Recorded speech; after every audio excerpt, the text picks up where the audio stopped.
सुप्रभात बच्चों। मैं अशोक कुमार देहरी, आपका हिंदी विषयाचार्य, आज की कड़ी में आप सबका स्वागत करता हूं। आज हम कक्षा 10वीं के अंतर्गत विषय हिंदी व्याकरण के अंतर्गत हम हिंदी साहित्य का इतिहास देख रहे हैं। उसके अंतर्गत हमने आधुनिक काल की चर्चा की है। आज हम आधुनिक काल का विभाजन देखेंगे। आधुनिक काल को 6 भागों में बांटा गया है। पहला है भारतेंदु युग, जिसका सन 1857 से 1902 तक का कार्यकाल रहा। फिर द्विवेदी युग। भारतेंदु युग आचार्य हरिश्चंद्र भारतेंदु जो हैं उनके समय को दर्शाता है। द्विवेदी युग आचार्य महावीर प्रसाद द्विवेदी के युग को दर्शाता है, जो 1902 से 1916 तक रहा है। फिर आता है छायावादी युग, सन 1916 से 1936। और फिर प्रगतिवादी युग, सन 1936 से 1943। फिर आता है प्रयोगवादी और नवकाव्य युग, 1943 से 1990। और फिर उत्तर आधुनिक युग, 1990 से आज तक। इसमें एक युग का वर्णन नहीं आया, वो है रहस्यवादी युग का। छायावादी युग 1916 से 1935 और 1935 से 1936 जो रहस्यवादी युग है, उस युग का यहाँ पर चर्चा नहीं हुआ है। खैर, आइए आगे देखते हैं। यद्यपि आधुनिक काल का आरंभ सन 1857 से माना जाता है, किंतु आरंभिक 15 से 18 वर्ष की कविता को संक्रांति युग की कविता कहा जा सकता है। मतलब 1857 से भले ही आधुनिक काल आरंभ हो गया है, लेकिन 15 और 18 वर्ष तक, 15 से लेकर के 18 वर्ष तक संक्रांति युग कह सकते हैं। संक्रांति का युग कहने का मतलब क्या है? उस आधुनिक काल आने के बावजूद भी जो रीतिकाल है, रीतिकाल का प्रभाव बना रहा। तो क्योंकि इसमें रीतिकालीन श्रृंगारिक तथा भारतेंदुकालीन प्रवृत्तियों का समन्वय सा दिखाई पड़ता है, दोनों काल का समन्वय दिखाई देता है, इसीलिए संक्रांति युग कह सकते हैं।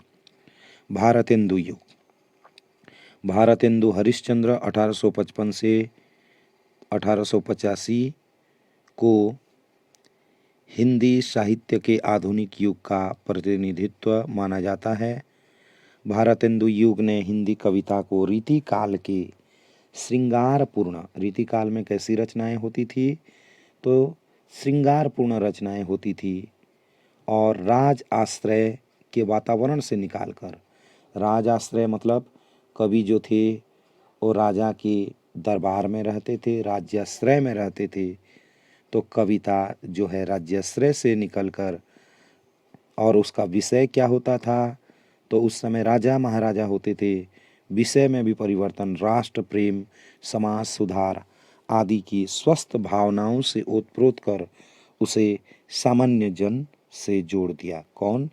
भारतेंदु हरिश्चंद्र ने। मतलब भारतेंदु युग में कविता का विषय बदला, कवि बदले, और उसका जो कहना चाहिए भावना है, सभी में परिवर्तन आने लगा। कवि वचन सुधा, हरिश्चंद्र मैगजीन और हरिश्चंद्र पत्रिका भी निकली। साथ ही अनेक नाटकों की रचना की। नाटक का जो उत्पत्ति है वह भारतेंदु युग से हुआ है। इससे पहले जो गद्य रचनाएं हैं, उन गद्य रचनाओं का प्रचलन नहीं था। भारतेंदु युग से गद्य रचनाओं का प्रचलन हुआ, और इसमें सबसे पहली जो गद्य रचना है नाटक, नाटक विधा के अंतर्गत चंद्रावली, भारत दुर्दशा, अंधेर नगरी, अंधेर नगरी के बारे में आप पढ़े भी होंगे। ये नाटक रंगमंच पर भी बहुत लोकप्रिय हुए। इस काल के में निबंध, नाटक, उपन्यास तथा कहानियों की रचना हुई। नाटक के साथ साथ निबंध की भी रचना हुई, उपन्यास की और कहानी की भी रचना हुई। इस काल के लेखकों में बालकृष्ण भट्ट, प्रताप नारायण मिश्र, राधाचरण गोस्वामी उपाध्याय, बद्रीनाथ चौधरी, प्रेमघन, लाला श्रीनिवास दास, बाबू देवकी नंदन खत्री और किशोरी लाल गोस्वामी आदि उल्लेखनीय हैं। मतलब इस समय के काल में ये सब कवि रहे हैं और लेखक रहे हैं। इनमें से अधिकांश लेखक होने के साथ साथ पत्रकार भी थे। अधिकांश लेखक तो थे, पत्रकार भी रहे हैं जो पत्रकारिता करते रहे हैं। लाल श्रीनिवास दास के उपन्यास परीक्षा गुरु को हिंदी का पहला उपन्यास कहा जाता है। हिंदी में पहला उपन्यास किसको माना जाता है?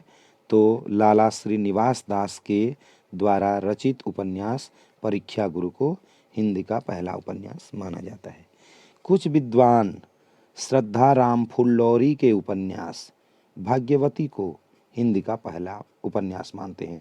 मतलब विद्वानों में मतभेद है पहले उपन्यास को लेकर के। कुछ का कहना है परीक्षा गुरु और कुछ का भाग्यवती को मानना है। बाबू देवकी नंदन खत्री का चंद्रकांता तथा चंद्रकांता संतति, चंद्रकांता नामक जो उपन्यास है उस पर सीरियल भी बनी हुई है, टीवी में दिखाया जाता है, आदि इस युग के प्रमुख उपन्यास हैं। ये उपन्यास इतने लोकप्रिय हुए हैं कि इनको पढ़ने के लिए बहुत से अहिंदी भाषियों ने हिंदी सीखी। अहिंदी भाषियों माने जिनकी मातृभाषा हिंदी नहीं है, जो हिंदी नहीं जानते थे, इस उपन्यास को पढ़ने के लिए उन्होंने हिंदी सीखनी आरंभ कर दी। इस युग की कहानियों में राजा शिव प्रसाद सितारे हिंद की राजा भोज का सपना महत्वपूर्ण है। राजा शिव प्रसाद सितारे हिंद के द्वारा राजा भोज का जो सपना है वो बहुत ही महत्वपूर्ण हुआ। अगला है द्विवेदी युग। आचार्य महावीर प्रसाद द्विवेदी के नाम पर ही इस युग का नाम द्विवेदी युग रखा गया। सन 1903 ईस्वी में द्विवेदी जी ने सरस्वती पत्रिका के संपादन का भार संभाला। ये जो सरस्वती पत्रिका है ये कई लेखकों और कवियों को आगे आने के लिए प्रेरित करता है। सरस्वती पत्रिका के संपादन से कई कवियों और लेखकों का भाग्य चमकने लगा, भाग्य उदय हुआ। उन्होंने खड़ी बोली गद्य के स्वरूप को स्थिर किया और गद्य के लिए उन्होंने खड़ी बोली भाषा का चयन किया। इससे पहले अवधी और ब्रज भाषा काफ़ी मात्रा में प्रचलित रही, परंतु आधुनिक युग में उसके अंतर्गत द्विवेदी युग में जब सरस्वती पत्रिका का संपादन हुआ तो खड़ी बोली विशेष करके उभर कर आया गद्य की भाषा के रूप में, और पत्रिका के माध्यम से रचनाकारों के एक बड़े समुदाय को खड़ी बोली में लिखने को प्रेरित किया। इस काल में निबंध, उपन्यास, कहानी, नाटक एवं समालोचना का अच्छा विकास हुआ। कौन कौन सी गद्य विधाएं विशेष करके विकसित हुई? तो उनमें निबंध रचना है, उपन्यास है, कहानी, नाटक है और आलोचना। आलोचना के 3 भाग हो जाते हैं, आलोचना, समालोचना, प्रत्यालोचना। तो समालोचना का अच्छा विकास हुआ। इस युग के निबंधकारों में पंडित महावीर प्रसाद द्विवेदी, माधव प्रसाद मिश्र, श्याम सुंदर दास, चंद्रधर शर्मा गुलेरी, बाल मुकुंद गुप्त और अध्यापक पूर्ण सिंह आदि उल्लेखनीय हैं। इनके निबंध गंभीर, ललित एवं विचारात्मक हैं। निबंध की कौन सी शैली? गंभीरतापूर्ण, लालित्य एवं विचार प्रधान शैलियों का प्रयोग किया गया है। किशोरीलाल गोस्वामी और बाबू गोपाल राम गहमरी के उपन्यासों में मनोरंजन और घटनाओं की रोचकता है। मनोरंजन के साथ साथ घटना भी पूर्ण रूप से रोचक बना हुआ है।